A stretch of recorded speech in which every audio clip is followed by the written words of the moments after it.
Good morning and welcome to Nasdaq Trade Talks. I'm your host, Jill Malandrino, Global Markets Reporter at Nasdaq. Joining me back at MarketSite is Mike Robinson. He is the CEO of D5 Group, and we are going to talk about growing healthy companies through healthy leaders. This is always a hot topic over at Nasdaq. So thank you very much for joining us. Absolutely. Putting some more insight into this.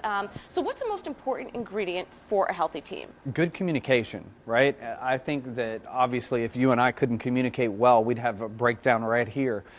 So really, when we want to build healthy companies and build healthy teams, it starts with helping leaders be better communicators. So a lot of it comes down to how do we do that? How do we execute that? Because we can put 5, 10, 15 people in a room and they can all have the best intentions, but if they don't communicate, we don't accomplish much. All right, we talk about the bottom line. Why does this matter? Well, do you want to execute? Do you want to have success and show results? Right. I mean, you know, ultimately at the end of the day, when we complete, good and healthy communication within a team, we're able to create the mission, vision, values, a common language set, and it actually really centers the decision-making process.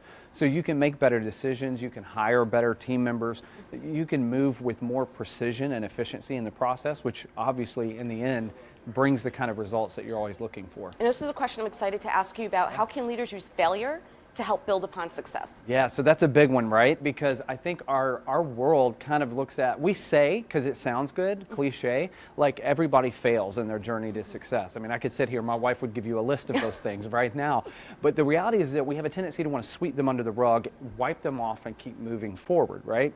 Instead, failure is where we learn. Like, it's a space that we move through, not a place that we get trapped. So a lot of times leaders either get stuck in the failure or they try to ignore it instead of taking in the lessons learned. But through failure, we get stronger, we get smarter, we have more self-awareness, and we're able to really help give value to someone else. All right, and to wrap it up, where have you seen the greatest impact?